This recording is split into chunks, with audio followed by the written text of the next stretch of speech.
기나긴 사순절이 끝났습니다. 사순절이 보통 긴 기간 동안에 우리 가운데 주어지기 때문에, 그리고 사순절이 참 진지한 기간입니다.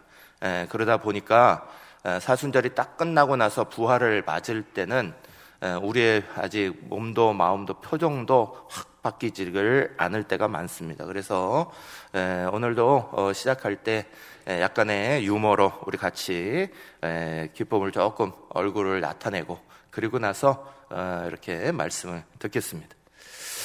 못생겼다는 이유로 감자라고 불리는 감이 있었어요. 그 어느 날 그 감이 병원에 입원했습니다.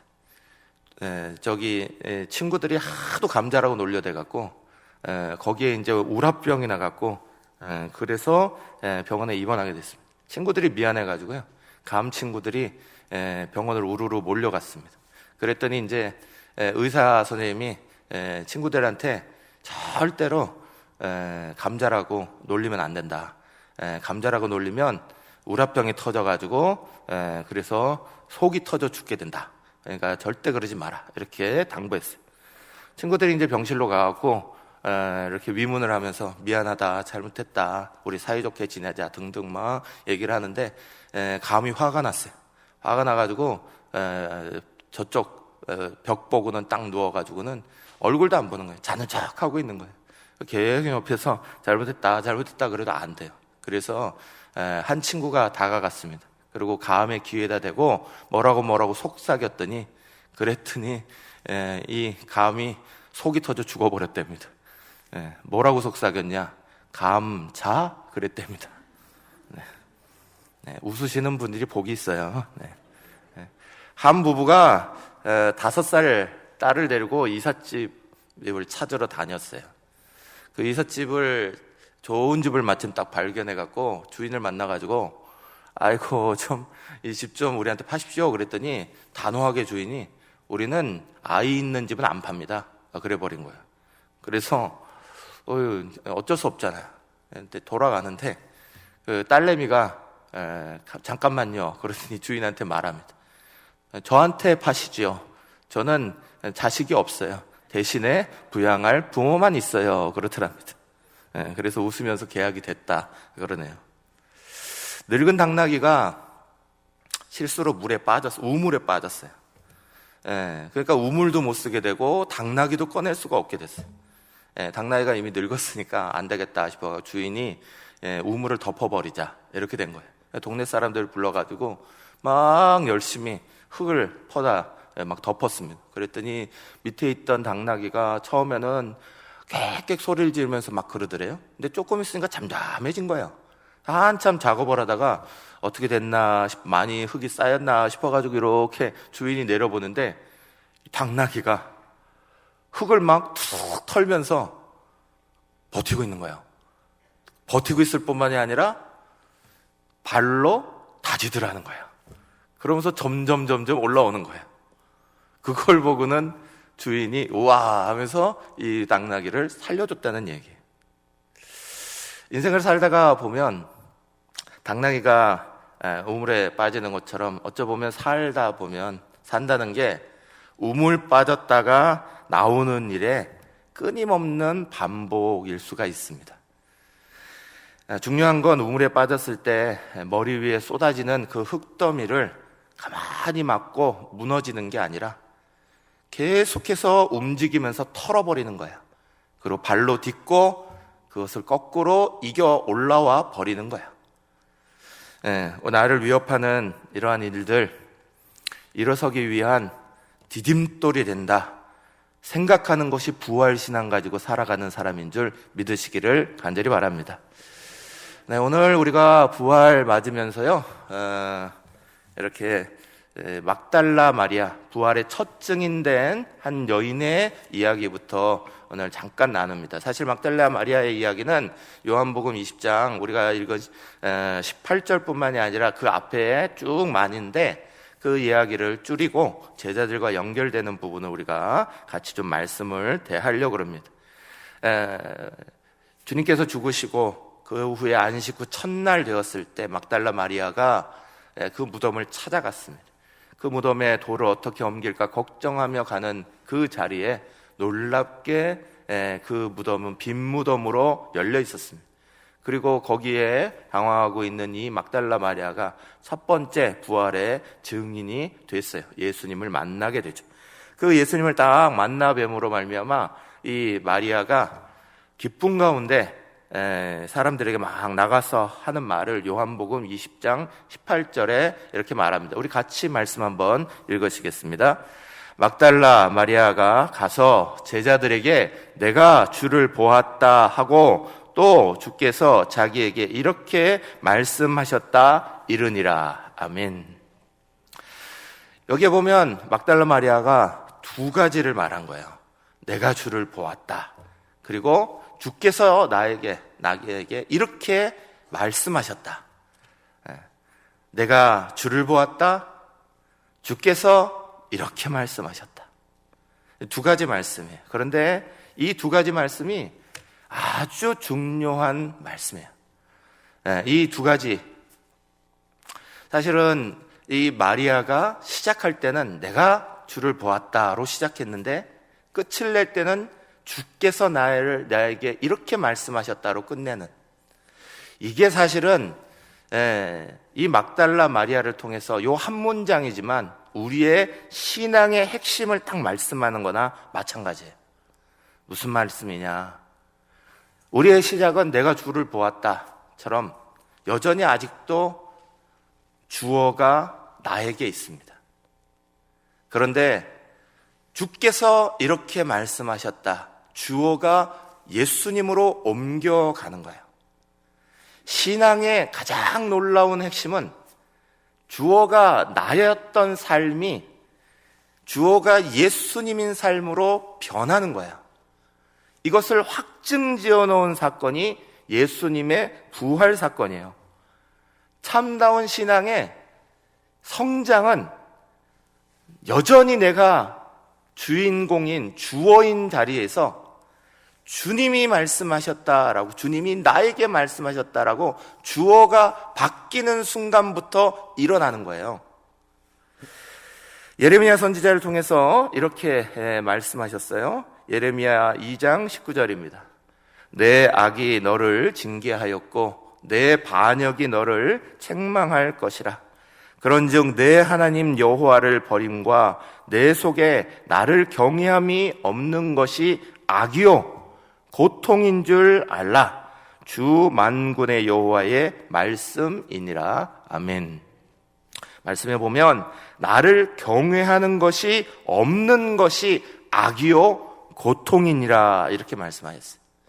나를 경외하는 것이 없는 것이 악이요, 악으로 끝나는 것뿐만이 아니라 사람에게 고통이다, 그렇게 말씀하시는 거예요. 사랑하는 여러분, 고통의 가장 중요한 원인은 여전히 내 자신이 주어일 때에 찾아오는 겁니다.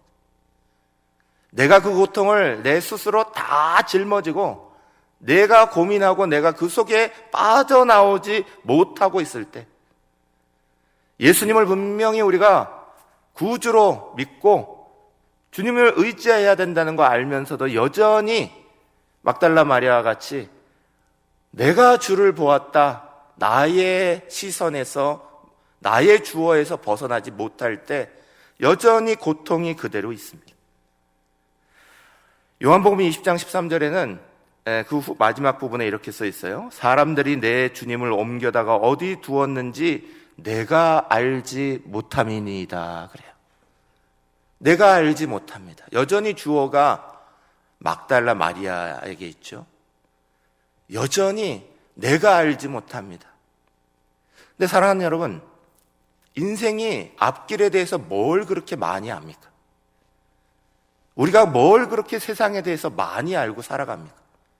내가 알지 못하는 것들이 너무너무 많죠. 정상적으로 나는 알지 못하는 사람인 거예요. 이게 안타까움이 아니라 거기에 내가라는 게 안타깝다라는 사실을 사람들은 잘 모르고 살아갑니다. 인생은 원래 모르는 거예요. 내일 일도 모르는 거예요. 바로 다음에 있을 일도 모르는 거예요. 지금 이 자리에 벌어지는 일만 모르는 게 아니라 우리는 모르는 거예요. 그런데 그게 여전히 내가 주인공이라는 사실을, 그 사실을 모른다는 게 사실은 제일 안타까운 거예요. 요한복음 2장 15절에는 또 이렇게 말해요. 당신이 옮겼거든 어디 두었는지 내게 이루소서. 그리하면 내가 가져가리이다. 여기도 여전히 주어가 나 자신이죠. 사랑하는 여러분, 여기에 예수님을 만나고 막달라 마리아가 한 고백이에요. 동산지기인 줄 알았어요. 그 묘지기인 줄 알았어요. 그러면서 자기가 주어의 그때에 예수님이 앞에 서 있어도 보이지 않는 거예요. 보이지 않으면서 예수님의 시체가 어디 갔습니까? 나한테 주십시오. 내가 가져가리이다. 어떻게 가져가요? 돌무덤조차도 옮길 수 없었던 여인이에요. 힘없는 여인이에요. 어떻게 가져가요? 가져가서 또 어떻게 할 거예요? 다시 장례 치를 거예요? 다시 뭘 할 거예요? 계속해서 거기에 꽃다발 갖다 놓는 거 할 거예요? 사람이 할 수 있는 것들이 없는데도 우리는 마치 내가 뭔가 할 수 있다라고 생각해요. 사람이 아는 것이 없는데도 마치 내가 뭔가 아는 것처럼. 중요한 건 주어가 나라는 거예요. 막달라 마리아의 이야기는, 이 고백은 내가 보았다라고 시작했다가 말의 끝이 바뀝니다. 주께서 이렇게 말씀하셨어요. 예수님으로 그 말씀이 바뀌기 시작합니다. 주님이 나에게 이렇게 말씀하셨어요. 여러분, 신앙은 다른 게 아니에요. 신앙은 주어가 옮겨가는 거예요. 나였던 주어가 예수님으로 옮겨가는 거예요. 주어가 옮긴다는 말을 다른 말로 우리는 자기 부인이다 그렇게 말하는 거예요. 자기를 부인한다는 말이 다른 말이 아니에요. 내 주어가 예수님 주어로 바뀐다. 이게 부활을 만난 사람들에게서 일어나는 일들이에요. 막달라 마리아만 그랬나요? 아니요. 베드로, 우리가 너무너무 잘 아는 베드로. 마지막에 예수님께서 베드로를 향하여서 부활 승천하시기 전에 따로 말씀하신 내용이 요한복음 마지막 장 21장의 끝에 나오죠. 요한복음 21장 18절에서 이렇게 말합니다. 내가 진실로 진실로 내게 이르노니 내가 젊어서는 스스로 띠띠고 원하는 곳으로 다녔거니와 늙어서는 내 팔을 벌리리니 남이 내게 띠띠우고 원하지 아니하는 곳으로 데려가리라. 아멘. 젊어서는 늙어서는 나이를 말하는 게 아니에요. 얼마 엄밀히 말해서 여전히 내가 주어였을 때는 네 스스로 다니려고 애썼다는 거예요.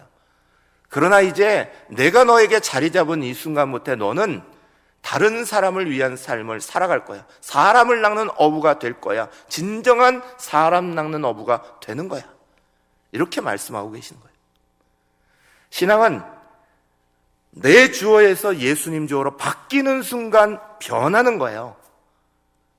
그 바뀐 베드로가 얼마 전까지 예수님 부인하는 그 고통 속에 살았던 베드로, 자기를 부인해야 되는데 예수님을 부인하는 삶을 살았던 그 베드로가 며칠 후에 부활하신 주님 만나고 성령 임하는 걸 경험하면서 어떻게 바뀌어요? 사도행전 3장 19절 말씀에 말하기를 그러므로 너희가 회개하고 돌이켜 죄 없이 함을 받으라. 이같이 하면 새롭게 다는 날이 주 앞으로부터 이를 것이요. 아멘. 선포합니다. 며칠 전까지만 해도 예수님 그렇게 3년 동안 따라다녔어도 며칠 전까지만 해도 여전히 자기 고통 자기 안에서 머물러 있었어요. 자기를 부인해야 되는데 예수님 부인하면서 그 고통의 시간을 자기가 다 얻어맞고 살았어요. 내가 여기에 있을 수가 없어. 나 고기나 잡으러 갈 거야. 포기하고 나가버렸어요. 자기 인생의 고통이 여전히 있었어요. 그런데 예수님 만나고 부활하신 그 주님이 찾아오면서 주어가 바뀌어요. 예수님으로 주어가 바뀌는 순간 이는 선포자가 됩니다. 놀라운 일이죠. 사도 바울 우리가 잘 압니다. 사도 바울 예수님 만나고 완전히 바뀌었어요. 그 탄식의 소리가 로마서 7장 마지막에 보면 있어요. 23절 24절 내 지체 속에서 한 다른 법이 내 마음의 법과 싸워 내 지체 속에 있는 죄의 법으로 나를 사로잡는 것을 보는도다. 오호라, 나는 곤고한 사람이로다. 이 사망의 몸에서 누가 나를 건져내랴. 사랑하는 여러분, 여기에 곤고한 사람이다 라는 말은 비참하다 이런 말이에요. 비참한 사람이다. 학력도 높아요. 좋은 집안에서 태어났어요. 당시에 최고였던 로마 시민권도 가지고 있어요. 그랬던 사람이 그 고통 그 자리가 여전히 그 자리에 매여 있는 걸 발견합니다. 그런데 주어가 바뀌어요. 갈라디아서 2장 20절, 내가 그리스도와 함께 십자가에 못 박혔나니 그런즉 이제는 내가 산 것이 아니요 내 안에 그리스도께서 사신 것이라. 주어가 바뀌어요. 로마서 7장의 마지막에 자기의 연민의 자리가 있던 자리가 로마서 8장으로 딱 들어가면서 주어가 바뀐 자기의 삶을 말해요. 8장 1절 2절 말씀 같이 한번 읽어보실까요? 그러므로 이제 그리스도 예수 안에 있는 자에게는 결코 정죄함이 없나니 이는 그리스도 예수 안에 있는 생명의 성령의 법이 죄와 사망의 법에서 너를 해방하였음이라. 아멘. 사랑하는 여러분, 예수님 부활하신 그 소식을 만나고 그 부활의 소식이 자기에게 자리 잡는 것이 얼마나 중요하냐. 주어가 바뀌는 사건이에요. 내가 주어가 아닌 사건이에요. 예수님이 주어가 되는 사건이에요. 그 놀라운 사건을 우리 사랑하는 성도들이 만나시기를 간절히 축원합니다. 그래야 우리의 인생이 바뀌는 거예요. 내가 여전히 주어인 것처럼 내가 보았고 내가 모르고 내가 알고 싶어요, 내가 그러고 싶어요가 아니에요. 주님이 말씀하셨어요. 주님이 내게 이렇게 말씀하셨어요. 주님이 주어시기 바랍니다. 그래야 우리의 삶이 변하는 거예요. 놀라워지는 거예요. 가마솥 누룽지라는 연극이 있어요. 그 연극은 크리스천 연극이에요. 그 연극은 크리스천 할머니가 주인공이에요. 근데 크리스천 할머니가 어릴 때에 상처하시고 혼자 과부로 오랫동안 사시면서 생계 유지를 위해서 하숙집을 열었습니다. 여러 하숙생들이 들어옵니다. 근데 그 하숙생들이 이 집에 들어오면, 이 집은 다른 것도 다 좋아요. 뭐 할머니가 맛있는 음식도 해주시고 할머니가 이렇게 가격도 싸게 받고 뭐 다 좋으니까 이 들어오는데 단 하나, 집에 들어오면 규칙이 엄청 까다로워요. 들어오는 시간도 정해져야 되고, 또 여기에 제일 중요한 건 절대로 하숙집에서 술판을 벌일 수 없다. 술 먹을 수 없다.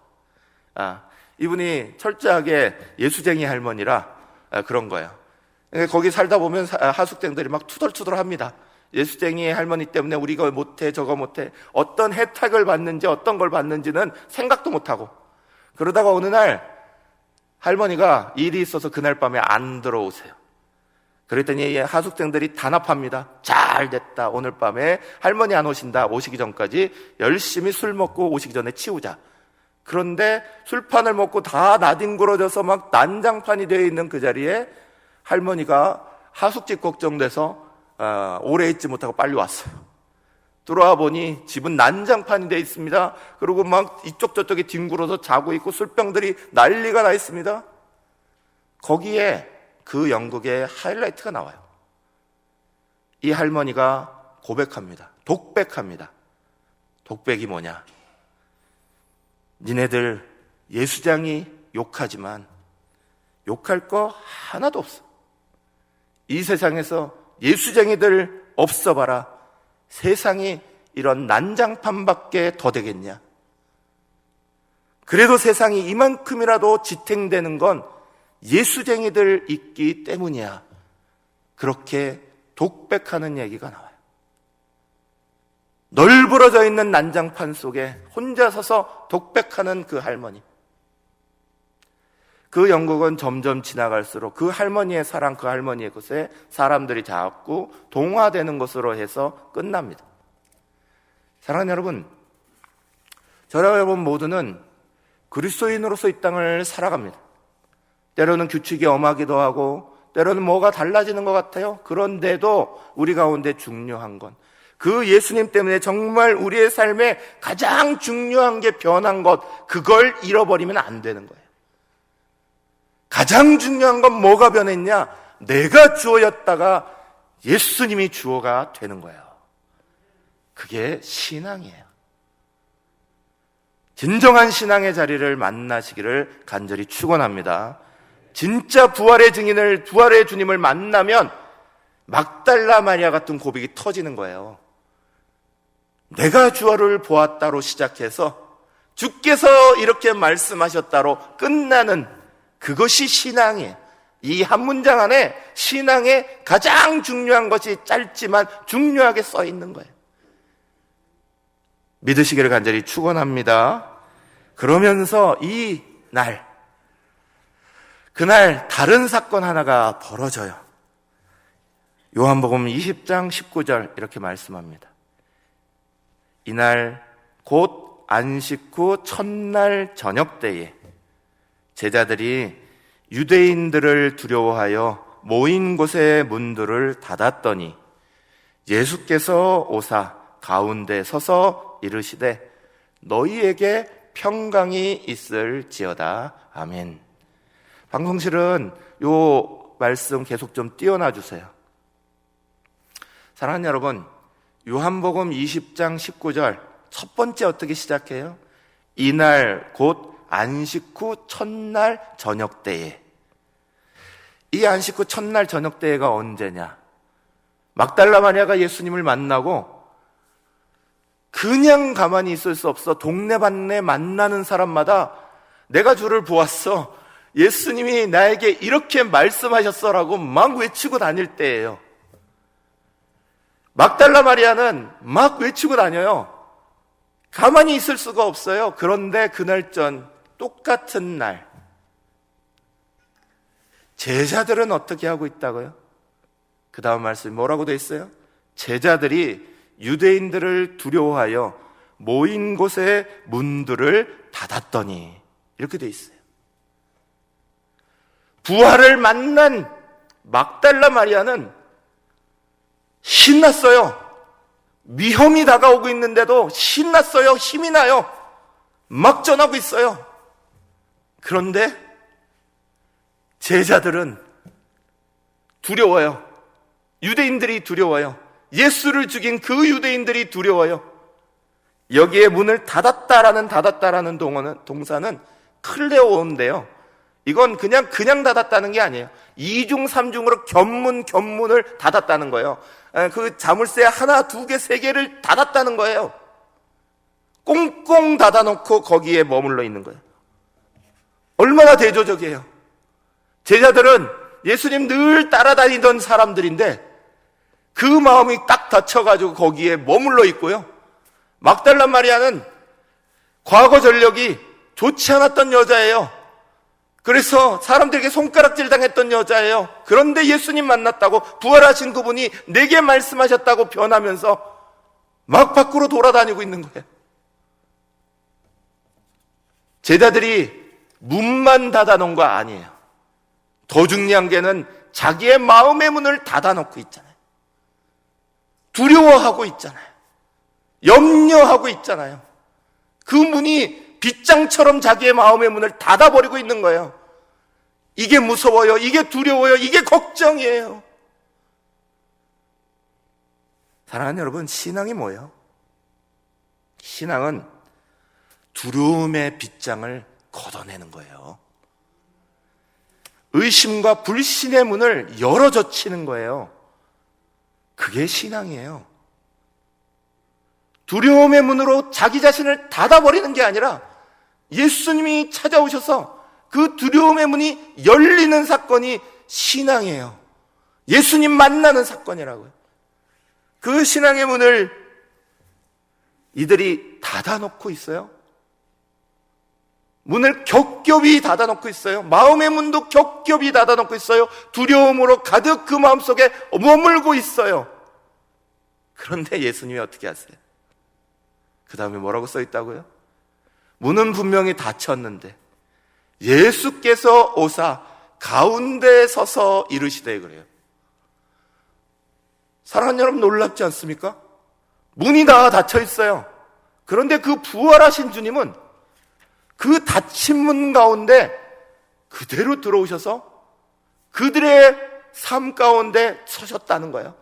그들의 마음속에 쓰시는 거예요. 사랑하는 여러분, 예수님이 왜 문 안 두드리고 들어왔을까요? 지금 문 안 두드리고 똑똑똑 안 하고 들어오시니까 제자들이 마음이 닫혀있던, 두려워 떨던 사람이 얼마나 더 무서워했는지 알아요?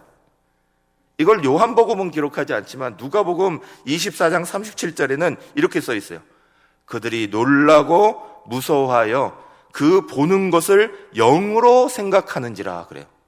영으로 생각하는지라, 이건 그냥 좋은 표현이고요. 쉽게 말해서 귀신 봤다 이거예요. 귀신인 줄 알았다는 거예요. 당연하죠. 문도 안 두드리시고 열어주지도 않았는데 그 안으로 들어오셨으니 얼마나 놀라겠어요. 가뜩이나 두려움 속에 있는 자들이 얼마나 놀라겠어요. 예수님 왜 그러셨을까요? 예수님은 보여주시고 있는 거예요. 부활하신 예수님은 시간과 공간을 초월하시는 분이람을 분명히 보여주시는 거예요. 사랑하는 여러분, 오늘 우리가 문을 닫아놓고 있어도 여기 가운데 예수님은 임하십니다. 마음의 문을 닫아놓고 두려움 가운데 있어도 거기조차도 예수님은 들어가십니다. 부활하신 예수님은 시간과 공간을 초월해서 들어가시는 분이에요. 거기에 제약되지 않으시는 분이에요. 내가 주 예수 그리스도를 믿음으로 주님을 마음의 문을 활짝 열고 받아들일 수도 있지만 그러지 않아도 우리 주님이 찾아오실 수 있는 분이라는 거예요. 우리의 마음의 문이 꽁꽁 닫혀도 주님은 찾아올 수 있어요. 내가 예수님을 몰라도 예수님이 찾아오실 수 있어요. 그래서 우리가 예수 믿은 거 아니에요? 늦게 예수 믿은 분들, 어릴 때부터 부모님으로부터 듣지 않았어도 나는 예수님 몰랐는데 그분이 내 삶에 찾아오신 거예요. 주님은 시공간을 초월하셔요. 오늘 우리의 삶 가운데도 답답하고 막혀있고 괴로운 자리, 주님이 찾아오시는 줄 믿으셔야 됩니다. 내가 내 문을 닫아놨다고, 내 인생의 문을 닫아놨다고 주님 포기하지 않아요. 찾아오십니다. 오셔서 예수님이 뭐라고 하실까요? 요한복음 29장 19절 마지막 부분이 이렇게 말해요. 이르시되 너희에게 평강이 있을지어다. 아멘. 연달아 20절에 이렇게 말씀하세요. 이 말씀을 하시고 손과 옆구리를 보이시니 제자들이 주를 보고 기뻐하더라. 그리고 나서 연달아서 21절 상반절을 보면 또 말해요. 예수께서 또 이르시되 너희에게 평강이 있을지어다. 사랑하는 여러분, 평강이 있을지어다, 이거 샬롬이거든요.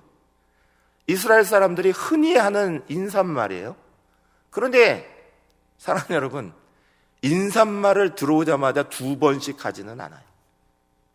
예수님이 오셔서 너희에게 평강이 있을지어다를 2번 말씀하신 건 인사말 하신 게 아니에요.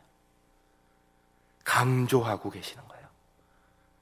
부활하신 예수님이 제일 처음 부활을 만나는 제자들에게 주고 싶은 그 첫 마음이 뭐냐? 평강이에요. 불안한 마음, 두려워하는 마음, 마음의 빗장을 닫아놓고 있는 마음, 염려하는 마음, 걱정하는 마음에 주님이 평강 주시기를 원해요. 부활의 주님 만나는 우리는 세상이 줄 수 없는 평강을 만나는 거예요. 8일쯤 지난 다음에 그 자리에 있지 못했던 도마가, 의심 많은 도마, 막 다른 사람들은 예수 만났다고 기쁘다고 그러는데 여전히 또 전에 다른 제자들처럼 여전히 생각이 안 되는 거예요. 여전히 나는 안 만나서 불안한 거예요. 두려움 가운데 여전히 쌓여 있어요. 요한복음 20장 26절에 예수께서 또 말씀하세요. 여드레를 지나서 제자들이 다시 집안에 있을 때에 도마도 함께 있고 문들이 닫혔는데 예수께서 오사 가운데 서서 똑같죠? 이르시되 너희에게 평강이 있을지어다. 아멘. 여전히 주님은 제일 먼저 너희에게 평강이 있을지어다 말씀하십니다. 코로나로 우리의 삶의 자리가 불안하고 두려워하고 걱정을 했습니다. 오늘 우리의 삶의 자리 안에 주님이 열어주시는 평강이 자리 잡으시기를 간절히 축원합니다. 부활하신 주님이 오늘 우리에게서 제일 먼저 주고 싶으신 것도 평강입니다. 이 평안을 만난 사람들이 얼마나 놀라운지 아십니까? 사도 바울은요, 빌립보서 4장 6절과 7절에 이렇게 말했어요. 아무것도 염려하지 말고 다만 모든 일에 기도와 간구로 너희 구할 것을 감사함으로 하나님께 아뢰라. 그리하면 모든 지각에 뛰어난 하나님의 평강이 그리스도 예수 안에서 너희 마음과 생각을 지키시리라. 아멘. 이 글을 쓰고 있는 바울의 자리는 로마의 감옥이었습니다. 빌립보 감옥, 로마인이 지키는 그 감옥은 보통 빛이 하나도 들어오지 않는 철장문이 몇 겹으로 둘러싸여 있는 그 깊은 곳으로 들어가서 아무런 빛도 들어오지 않는 그곳에 머무는 거예요. 그런데 그 환경이 평강을 가지고 있던 바울을 뒤흔들지 못해요. 몇 겹으로 닫혀 있는 곳 속에 들어가 있는 바울, 빛도 들어오지 못하는 곳에 잡혀 있는 바울, 그 마음을 흔들지 못해요. 사람들을 향해서 오히려 하나님의 평강이 너희를 지킬 거야, 평강의 사람이 말하고 있어요. 사랑하는 여러분, 누가 이 놀라운 평강을 만나느냐, 누가 이 놀라운 평안을 얻을 수 있느냐, 한번 따라해 보실까요? 많이 맡긴 사람이 많은 평강을 얻습니다. 적게 맡긴 만큼 고통이 계속됩니다.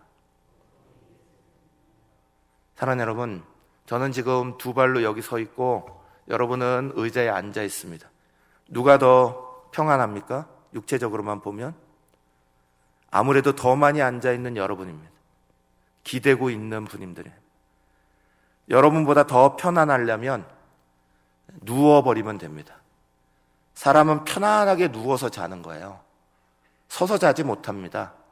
왜요? 더 많이 기댈수록 편안하니까. 하나님이 우리에게 주시는 것도 똑같습니다. 하나님 앞에 많이 맡기면 주님 주신 이 평강이 우리의 삶에 많은 부분을 차지합니다. 그러나 잘 믿지 못해요. 그래서 불안합니다. 사랑하는 여러분, 기대고 누워있어도, 우리가 온몸을 맡기고 누워있어도요, 밑에 땅이 지난번 우리 지진 난 것처럼 막 흔들렸다 생각이 되면 누워있어도 누워있는 게 아니에요. 그죠? 그때 불안합니다. 그때 말할 수 없이 걱정되는 거예요. 땅이 흔들리지 않는다고 우리가 믿기 때문에 땅에 기대고요, 우리는 평안을 얻는 거예요. 세상 모든 것이 변해도 우리 하나님은 어제나 오늘이나 영원토록 변함없으신 분이에요. 그분에게 많이 맡기면 많이 맡길수록 편안하게 되는 거예요. 평안을 얻는 거예요. 그러나 조금 맡길수록 그 불안은 내가 가지고 있는 거예요.